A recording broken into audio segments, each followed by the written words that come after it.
તો gate set ગોનું 4 દિવસનું ડિટેલમાં બોક્સ ઓફિસ કલેક્શન છે, ટિકિટ કેટલી, કયા શહેરનું સારું પ્રદર્શન, કયા શહેરનું કેટલું પ્રદર્શન, કયા શહેરમાં સૌથી સારી ઓક્યુપન્સી, કયા શહેરમાં કેટલી ટિકિટ વેચાણી છે, બધી જ આપણે વાત કરવાની છે. 4 દિવસનો હિસાબ છે, રિલીઝ થઈ ત્યારથી લઈ અને સોમવાર સુધીનો આખો હિસાબ કિતાબ છે.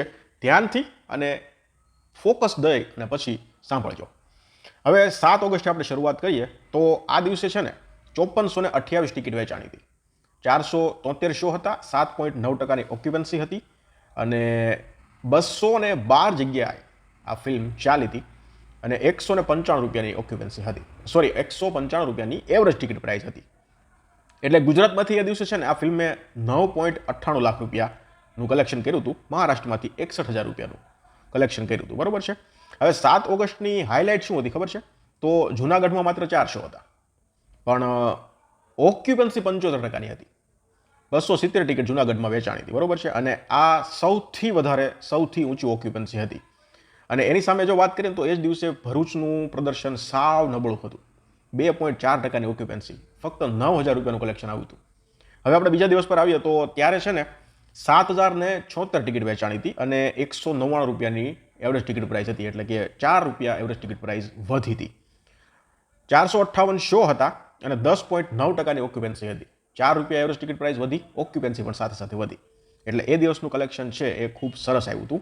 અને બીજી તમને વાત કરું તો અમદાવાદમાં ખૂબ સરસ પ્રદર્શન આ ફિલ્મ અત્યારે કરી રહી છે. અમદાવાદની જો તમને વાત કરું તો 182 શો હતા, 4300 ટિકિટ વેચાણી, 8,26,000નું કલેક્શન આવ્યું, 23%ની ઓક્યુપન્સી હતી. 8 તારીખે 23%ની ઓક્યુપન્સી અમદાવાદે આપી.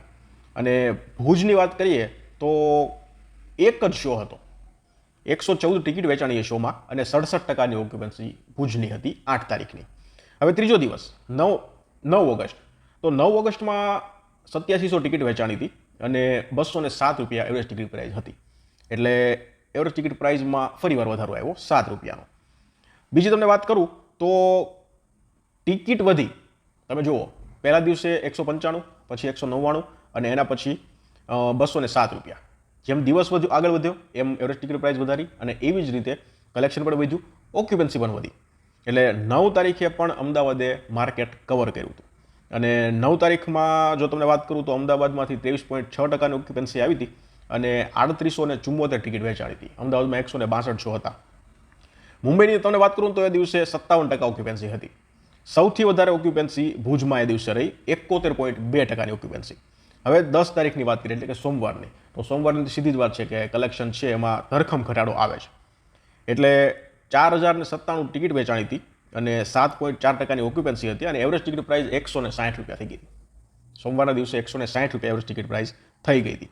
હવે તમને વાત કરું 10 ઓગસ્ટમાં તો છે ને જો જૂનાગઢમાં 4 શો, 180 ટિકિટ વેચાણી, 50%ની ઓક્યુપન્સી. ગોધરામાં 6 શો, 768 ટિકિટ વેચાણી, 48.8%ની ઓક્યુપન્સી. અને મુંબઈની વાત કરું તો 15 શો, 850 ટિકિટ વેચાણી, ત્યાંથી 1 લાખ રૂપિયાનું કલેક્શન અને 24.8%ની ઓક્યુપન્સી. અને બીજી તમને વાત કરું તો 4 દિવસની જો કહું તમને તો 7 ઓગસ્ટે એટલે કે પહેલા દિવસે 10 લાખ રૂપિયા, 10.60 લાખ, પછી 8 ઓગસ્ટે 14.8 લાખ, 9 ઓગસ્ટે 18.5 લાખ અને 10 ઓગસ્ટે 6.57 લાખનું કલેક્શન આવ્યું હતું. હવે સૌથી સારામાં સારો દિવસ 9 ઓગસ્ટનો રહ્યો છે. 9 ઓગસ્ટે કલેક્શન પણ ખૂબ સરસ થયું, ટિકિટ પણ ખૂબ સરસ વેચાણી અને ઓવરઓલ ઓક્યુપન્સી 14%ની રહી. હું અમદાવાદની વાત કરું, 4 દિવસમાં અમદાવાદે શું પરફોર્મન્સ આપ્યું તો કે અમદાવાદે 24 લાખ રૂપિયાનું કલેક્શન આપ્યું 4 દિવસની અંદર. બરોબર. અને ઓક્યુપન્સી પણ અમદાવાદમાં ખૂબ સરસ રહી. બીજી તમને વાત કરું તો 4 દિવસની અંદર જૂનાગઢમાં સૌથી વધારે ઓક્યુપન્સી, 75%ની ઓક્યુપન્સી. બીજા નંબરે આવે છે ભુજ, 71.2%ની. અને પછી આવે છે મુંબઈ, 57%ની ઓક્યુપન્સી. આ રીતે ઓક્યુપન્સી રહી. અને ખૂબ નબળા શહેરોની વાત કરીએ તો વડોદરામાં 2.2%ની ઓક્યુપન્સી 10 તારીખે હતી, ભરૂચમાં 2.4%ની ઓક્યુપન્સી 7 તારીખે હતી, વડોદરામાં 3.2%ની 7 તારીખે હતી અને સુરતમાં 3.6%ની 10 તારીખે હતી. એટલે આ સૌથી નબળું રહ્યું. હવે આપણે ટોટલ આવે છે. બરાબર, ટોટલ કેટલું કલેક્શન થયું એની વાત કરીએ તો ગ્રોસ કલેક્શન થાય છે 49,30,000 રૂપિયા 4 દિવસનું. અને 4 દિવસની અંદર 25,309 ટિકિટ વહેંચાણી હતી અને 4 દિવસની અંદર ટોટલ 1768 શો શરૂ થયા હતા, એમાંથી આ બધી ઓક્યુપન્સી આવી છે. એટલે જો નેટ કલેક્શન તમને કહું તો 41,78,000 આસપાસની થાય છે.